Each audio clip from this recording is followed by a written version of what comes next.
Hey everyone, my name is Ira.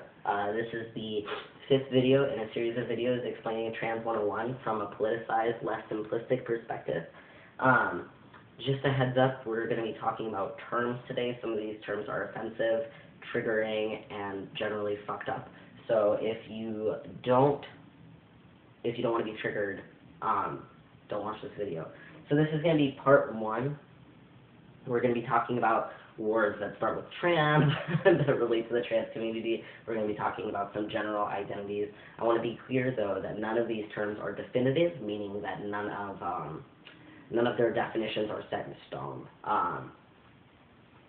So yeah, the first term that I want to go over, it's in the title, is trans with an asterisk.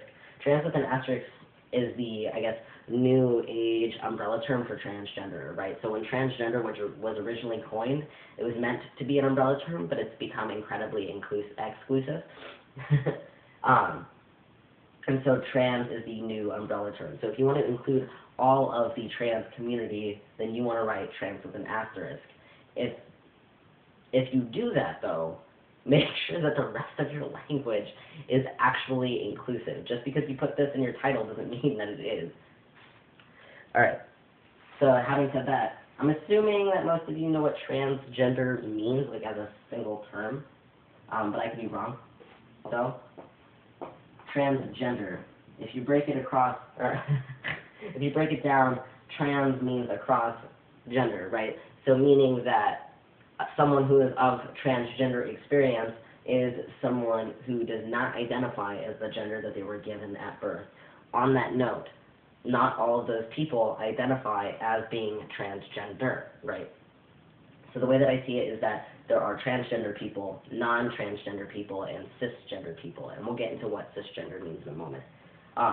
So there are people of transgender experience and people who identify as transgender. It's important to make the distinction. Don't assume what someone identifies as ever.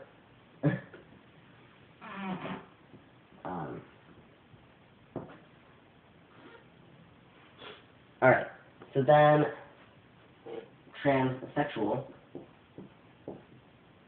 Transsexual generally means a trans person or a person of transgender experience who is getting surgery, plans to get surgery, has gotten surgery, is medically transitioning in general, etc., etc., etc. Generally means.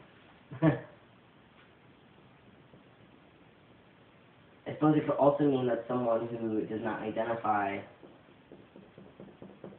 their body as what their body was gendered as. Like, so I guess someone could identify their gender as a woman, but identify their body as a male, right? So then we have, and this is a derogatory term, just a heads up. Then we have transvestite. Transvestite is a derogatory term for cross-dresser, someone who wears the attire of a different gender than what our culture says is okay. The way I remember that is that the word vest is right in the middle, making it easy. A vest is an article of clothing, if you didn't know. Don't use it. The only reason I'm even telling you what it is because a lot of people get transvestite and transgender mixed up. Alright, this is another derogatory term.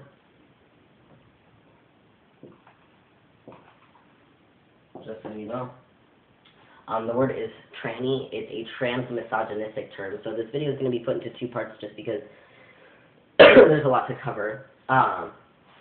But it's a transmisogynistic term, and we'll explain in the next video what transmisogyny is. It's a term that's used against trans women, not all trans people, right? So some trans people may totally disagree with me. I want to be clear that just because someone calls you something does not mean that that term is used against you as a whole, right? So, for example, I'm not Mexican, but anti-Mexican slurs have been used against me. That doesn't mean that I can suddenly take up like Mexican activist causes and reclaim anti-Mexican terms. I'm not Mexican, so you know what I mean? I'm not white, but anti-white, slurs or whatever have been used against me. I'm not physically disabled, but ableist terms have been used against me. That doesn't mean that I can reclaim words for marginalized people. Not that white people are marginalized, but you know what I mean. So yeah, if you were to look up this term on Google, the majority of the people that you would see are people who are purportedly gendered male at birth, or people who are purportedly trans women, usually in sex work. Alright, so you've heard me use this term a lot. You might not know what it means yet. Cisgender. So remember how transgender, trans means across, cis means on the same side?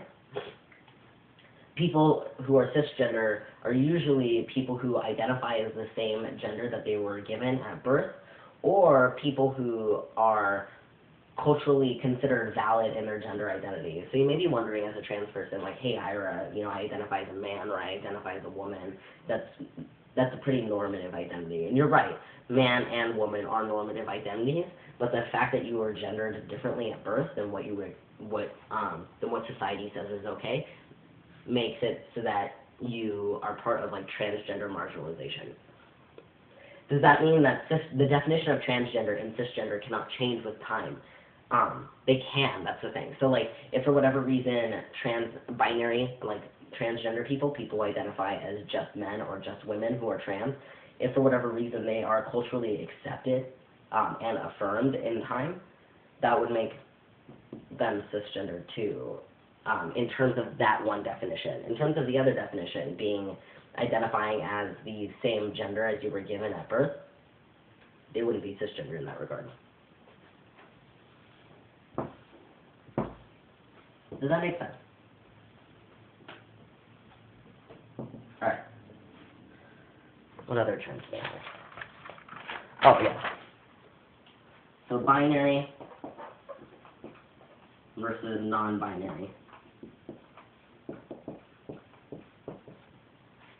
Alright, so binary means that someone identifies as just a man or just a woman, not both, not in between these things, not sometimes one, sometimes the other. It means that you identify as, the very typical one or the other. Non-binary means that you don't identify as binary. That's a tautology. Non-binary means that you identify as, someone who does not identify as male or female or as a man or a woman. Non-binary means that you identify as more than one gender. Non-binary means that your gender identity may change. Non-binary is an umbrella term. So, if it were raining outside, if it were raining queers, we would have the umbrella of trans, right? But it's like raining a lot, so then we have another umbrella of non-binary, and then a bunch of different identities in here. Alright. I hope that makes sense. So, I think that concludes the first part. I'm going to make a second video, though.